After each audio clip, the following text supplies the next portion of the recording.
Welcome to Creepypasta Theater, a show where we explore the strange world of creepypasta.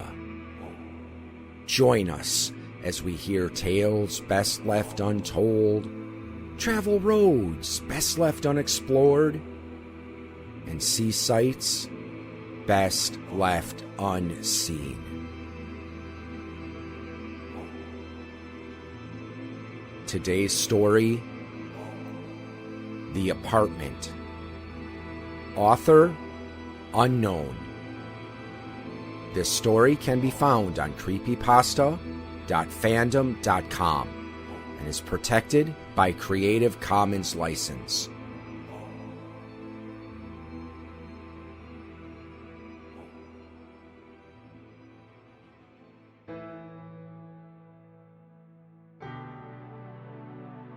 To make a long story short, Mom lost her job at the agency and we were living in a somewhat cramped apartment until she could find a new one. Honestly, though, I kind of liked it here. The silence was quite lovely and there was a beautiful view of the sea just a few miles away. Every morning, Mom would go out job hunting. "Bye-bye, Poppet," she used to say. She used my nickname. I scrunched my nose playfully and waved goodbye as she left. Around the time when we first moved in, I would go exploring the apartment complex.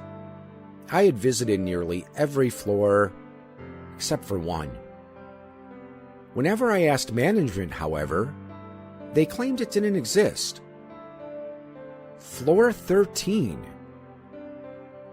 However, I always heard a thumping noise coming from above me, and Mom and I live on the 12th floor, so if floor 13 didn't exist, where was that thumping coming from? It wasn't until late October that year when I finally went to look. Of course, I didn't go alone. I had befriended a girl named Victoria who lived down the hall. She had recently moved in and was curious as well. "Tori, are you sure this isn't a bad idea?" I asked. "Pat, we've got to figure out what's up there. Maybe a homeless person needs help," she said, with genuine kindness. I always envied that. No matter how hard you tried to make her mad, she'd remain just as kind to you as the first day you met her. We both looked at each other for a moment until Tori pressed 13 on the elevator's number pad. The two of us waited silently until the elevator began to bounce a few times, causing us to scream a bit. It finally stopped, and Tori and I laughed at how scared we were. For a moment, it moved normally as we ascended to floor 13.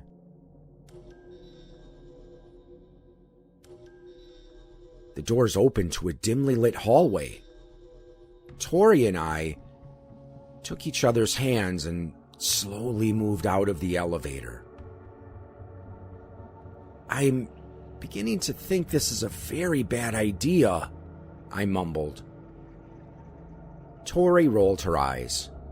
"Please, Patrick." She had started using my full name to express seriousness. "There's nothing to be worried about." "Then why did the management lie to us about this floor?" I asked. "Really? Look at this place. It's a mess. No wonder they wanted it to be kept a secret."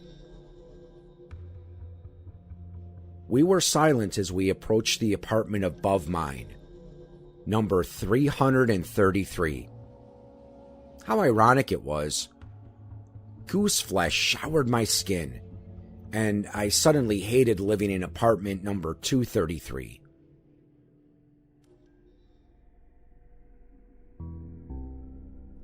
Tori reached for the doorknob when I stopped her. You know as well as I do that I'm not religious, Tori. But haven't you heard about the legend of halfway to hell? I asked her. She groaned. Pat, get a grip. And no, I haven't heard it. 333 represents halfway to hell. 666 is hell. Tori ignored my pleas and reached for the doorknob again.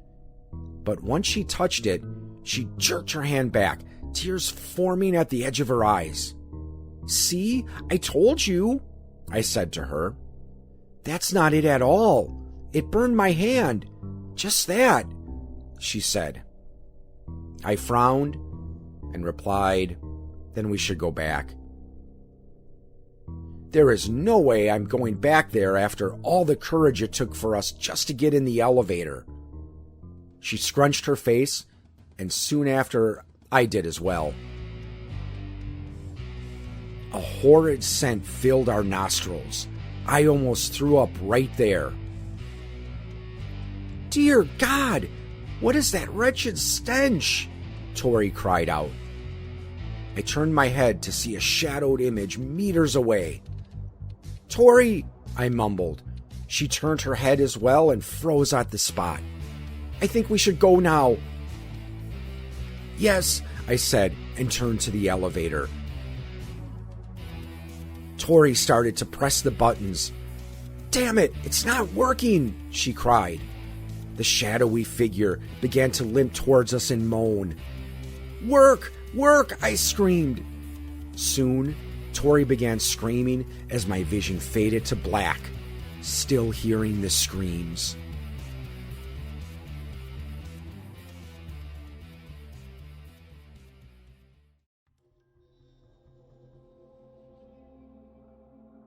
Pat?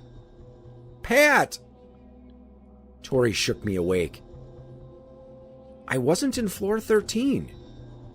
I was in my bed. Like, it had never happened. Was it all a dream? Come on, we both decided to go explore floor 13 today. Remember? She asked. Tori, are you sure this isn't a bad idea? Pat, we've got to figure out what's up there. Maybe a homeless person needs help, she said, with genuine kindness. I always envied that. No matter how hard you tried to make her mad, she'd remain just as kind to you as the first day you met her.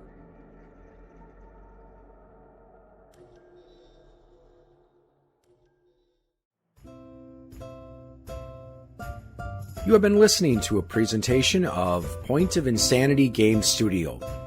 Visit us on the web at www.poigamestudio.com. Follow me on most social media sites at POI Game Studio. And check out my music channel on YouTube at Al Seeger Music.